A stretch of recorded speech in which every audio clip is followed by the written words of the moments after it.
Hello fellow cinephiles, 90s Film Guru here. Thanks for joining me today. Today I'll be looking at another 90s film I really loved, Double Jeopardy. This came out in 1999 and starred Tommy Lee Jones, Ashley Judd, Bruce Greenwood, and was directed by Australia's own Bruce Beresford. The film was made for $40 million and went on to make $177 million. This is a very interesting film and I've always returned to this movie. This was at the height of Ashley Judd sort of blowing up on screen, where she had small roles in obviously this and Heat and all these sort of films that she sort of started to have this great career until obviously Harvey Weinstein sabotaged her career and she ultimately wasn't the actress she ultimately could have been, which is really sad. But anyway, that's not what this video is about today. I just think this is a really great sort of little thriller and on the same level as The Net with Sandra Bullock. It's different and I probably enjoy it a little more in its ideas, but they are very similar. The film follows the story of Libby Parsons, played by Ashley Judd, who's married to Nick Parsons, played by Bruce Greenwood.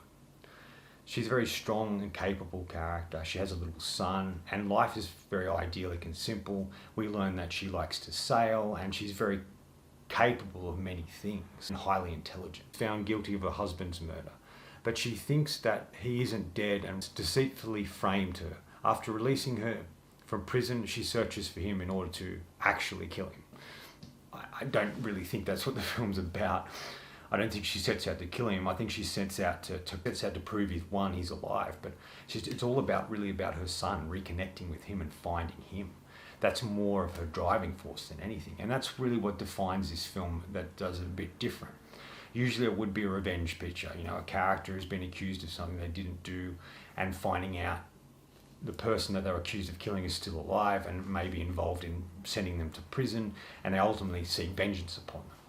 While that is part of who the Libby character is, it's really about her connection with her son and wanting to be in her son's life, and who's been driven by that purpose. And that sort of makes a much more sympathetic character in a lot of ways. In a lot of those revenge films, yes, we do sympathise for the protagonist, depending on what they go through, depending on what they've lost. But this just sort of adds something that's a bit different and another level to it, which I really thought was really great. This is really Ashley Judd's starring role, you know what I mean? This is really her film.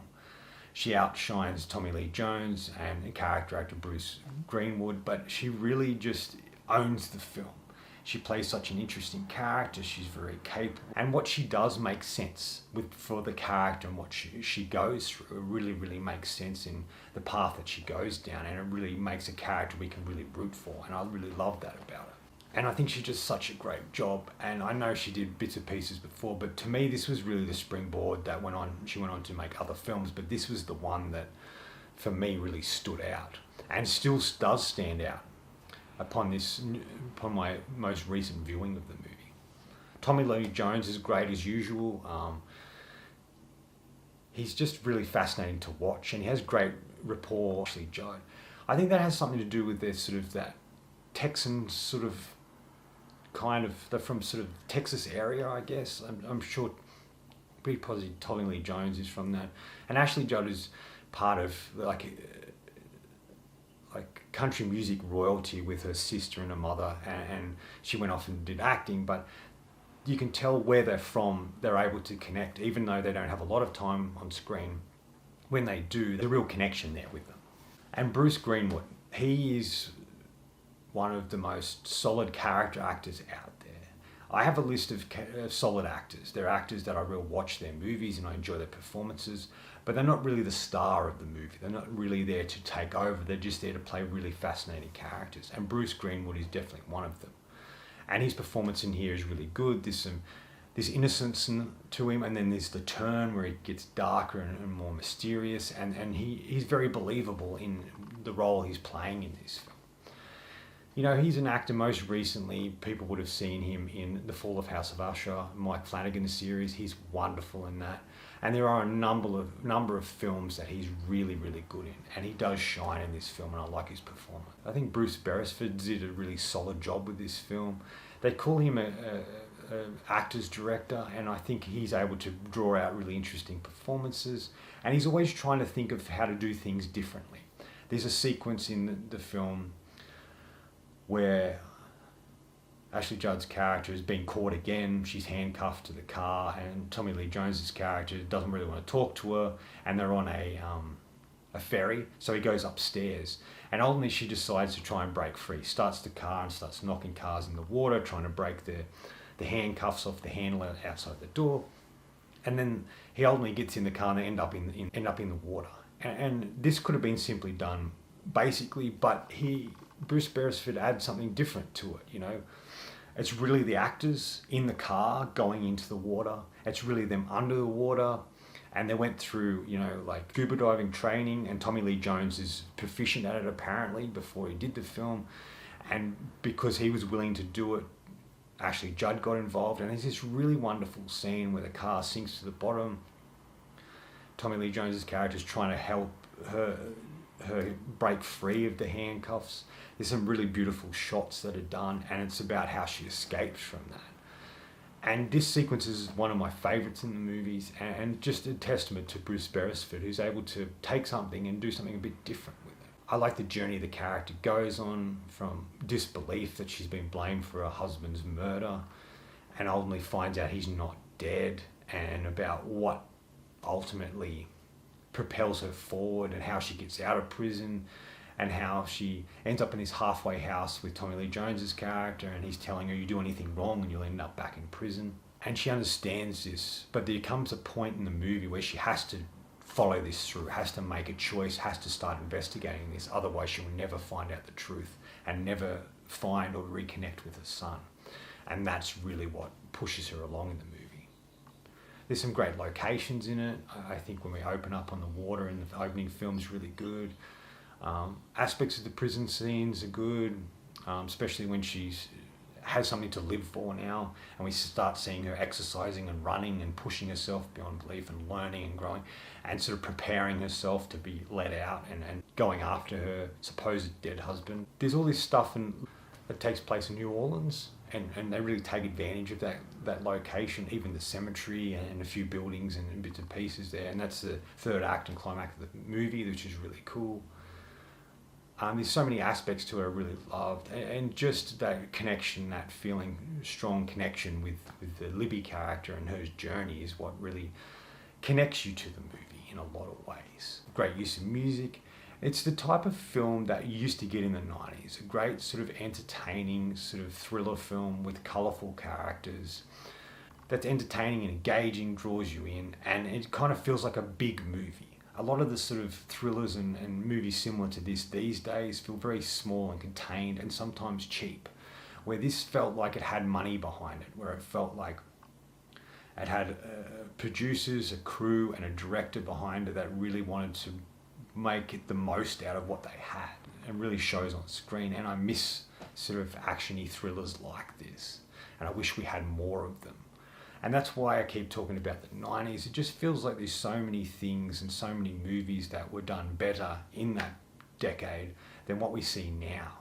And I know they don't give a lot of money to certain movies anymore, and these big mega deals are sort of slowly disappearing. But it's just something about the storytelling, the writing, the acting, and the amount of budget that this film had that sort of elevates it much more than most of the sort of particular genre films that we get these days. In my research, I found out like there was a lot of actresses up for the Ashley Judd role as Libby Parson. There was Michelle Pfeiffer, Meg Ryan, Brooke Shields, and ultimately the role went to Jodie Foster originally, and she was going to be playing that character, which I thought was really interesting because she's such a great actress, and I thought she could have done an interesting job in this role and be very believable.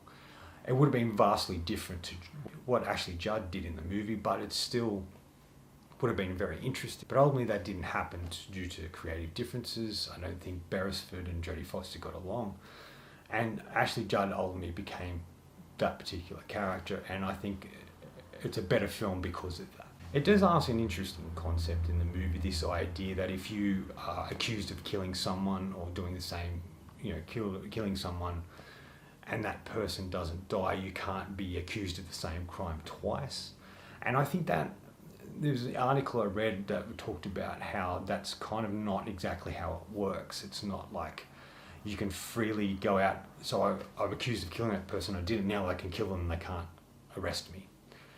it sort of talks about how that's not really what it's trying to say. Is I think it's more about you can't be accused of killing someone the same way again, or something like that. So it sort of takes a little liberty with that particular concept to inject it into the movie, but like most movies, they always do that. They add something different. They shake things up and they twist certain things just to make it much more cinematic, and that's definitely what this film does. I really love the way the film's shot, has some beautiful shots, and the way it takes advantage of its surroundings and scenery is really effective. The only sort of negatives I would say about the film, and they're not negatives, but just things I noticed this time around, we don't seem to spend a lot of time with certain aspects of the story. Like we see Libby going to prison and she's in there, but it sort of skips forward. We only really see her interact with two people. One of them happens to be an ex-lawyer who only killed someone, and she gives her this advice and tries to help her. But Libby's never harassed by anyone. There's no one in the prison that gives her a hard time being who she is. They just accept her, which I don't think is completely realistic for that particular character, and something we would see different in later films where there would be an antagonist in the prison giving a hard time, which would be a huge motivation for her to get out. We don't have that. Instead, it's replaced by the idea that a husband might be dead and trying to get back to his son. And it sort of skips around things, so it's like she's in prison, then we skip forward and then she sees her son, and then we skip forward again and then she doesn't see him, then she finds out her husband might be dead and trying to work out what to do. We cut to her parole hearing, trying to break free, and she's done 6 years already. So it just sort of brushes over that. And I know there's a lot more of the film to go on, and ultimately why they do that is to push the film forward and to keep it moving, and I get that. I just felt like we could have spent a bit more time at the prison and learn a bit more. Bruce Greenwood's character, you start to question, has he always been a con man? Is it something he just started doing? How many times has he taken on people's different identity? And how he tries to tell Libby, oh, I didn't think they'd convict you, which is bullshit. That's what he wanted. And there's just something about his character. I'm not completely sure how long it's been going on. To me, he feels like a con man from the beginning, but they never really addressed that. So there's just little bits and pieces, just little tiny things throughout it where they sort of brush over or just touch upon them rather than go into depth. And I can see why they did it, as you want to keep the movie's pace going much more consistently, slower at the beginning and then just straight into it, one thing after another. And I can see why they did it. It's just little things I noticed. And the other thing about the film that I did like is these suspenseful moments. There's moments where Libby's doing something and the people who are after her are just in the next room or very close, like she breaks into somewhere to find out where her son is and the police show up. And it's about creating these suspenseful moments. She knows she could be caught any time, which creates an anxiety and suspense in us, wondering whether it will happen or she will escape. And even when she goes to find this particular painting that has to do with her husband, and Tommy Lee Jones's character shows up, there's this really intense moment where she's trying to print out something and he's in the next room. And there's just so many moments like that. So the suspense is really well crafted and it really puts you on the edge of your seat. And that's a term that is used so much in sort of thriller films, and this film is a must-see. It will put you on the edge of your seat. And some of that is very true. Some of them aren't, especially today. But this film is definitely an example of that, where the suspense keeps you enticed and invested because you don't want her to get caught. You want her to accomplish this. You might not want her to kill her husband who might not be dead, but you kind of want her to find her son. You want her to regain her life and to be shown that she isn't responsible for something that she didn't do, and that she can live a normal life and reconnect with her son. And that sort of leads into a really great moment at the end where she ultimately finds her son at a boarding school, and it's about her trying to reconnect with him. And I really love that scene because it's like her reward for the journey she's gone on, to see her son again, to reconnect to him. She's nervous. She doesn't know if he'll remember her and doesn't know what he ultimately is going to think due to the fact that she killed his father. And there's some really good moments with Tommy Lee Jones as well. There are also scenes throughout the film where we see how capable Libby is, where she's able to work things out and put things together and escape, you know, being handcuffed to a car. Or there's a sequence where ultimately she's placed in a coffin, and about how she works out what's going on and how she escapes that. I really like that aspect. It really shows what she's capable of, that she's very smart and she can keep going no matter what's thrown at her, and I like that.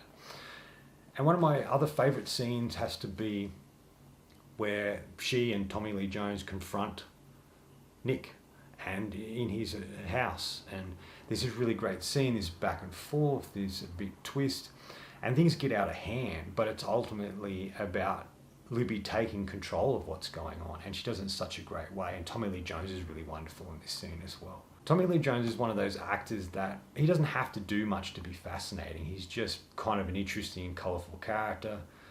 And he's been an actor for so long that it just shines through in his ability just to play sort of nice average characters in a lot of ways. But yeah, I do recommend this film if you haven't seen it. Definitely check it out. It's definitely one of the best thrillers to come out of the 90s. And it's also a great example of how skillful an actress Ashley Judd truly is. Final thoughts. In the end, this is a highly entertaining movie that keeps you on the edge of your seat. It has a main character you can connect with and want to go a journey on.